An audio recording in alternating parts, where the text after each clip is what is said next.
Hello students, in my previous videos, I have been telling you about the various physical divisions of India. So, in today's video also, I am going to tell you about the northern plains of India.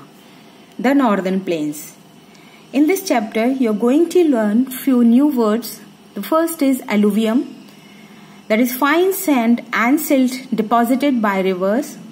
River basin, an area watered by a river and its tributaries.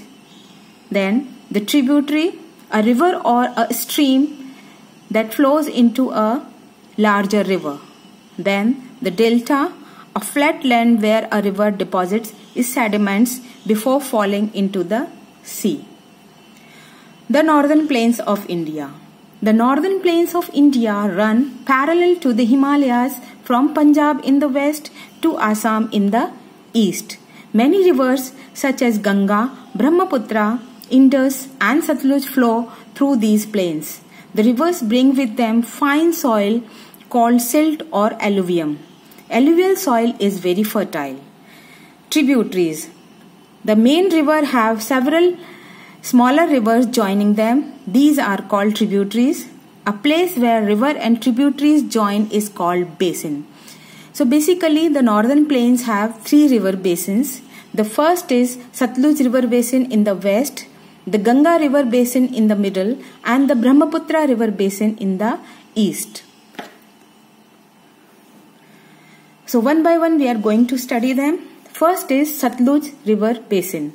The Satluj river basin is the major part of Indus river basin. It is the easternmost tributary of the river Indus. It receives the Beas river at Harike at Punjab and forms the boundary between India and Pakistan for nearly 120 kilometers. It finally enters Pakistan near Sulaimanki. Then we have Ganga river basin, that is also called Ganges basin. The Ganga river basin is a part of Ganges Brahmaputra basin draining 1,86,000 square kilometers in Tibet, Nepal, India and Bangladesh. To the north, the Himalayas or lower parallel ranges beyond form the Ganges Brahmaputra divide. On the west, the Ganges basin borders the Indus basin and then the Aravalli ridge. Then the Brahmaputra river basin.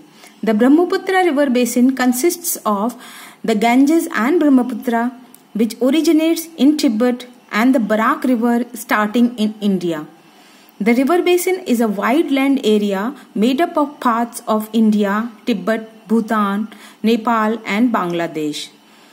The Brahmaputra river flows for 1800 miles through Tibet, India and Bangladesh.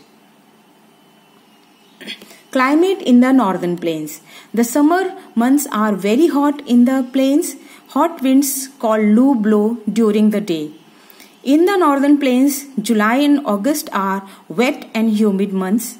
In certain areas, heavy rains cause the rivers to overflow and cause floods. In December, January and February, cold winds blow from north. Sometimes there is dense fog in the mornings and evenings. Life in the northern plains. Agriculture is the main occupation of the people living in the villages. There are many industries, factories and handicrafts belonging to each state that provide people with livelihood. Kacha houses are found in villages and in towns the pakka houses are found. Women wear saris, salwar kameez, churidar kurta and the lehenga kurta. Men wear kurta pajama, dhoti kurta or trousers with shirt. The northern plains is the most thickly populated plain. It includes Punjab, Haryana, Uttar Pradesh, Uttarakhand, Himachal Pradesh, Rajasthan and Jammu and Kashmir. The importance of northern plains. They are the largest alluvial plains in the world, formed by the deposition of silt. The rivers have water throughout the year. Flat lands help in the construction of roads and railways.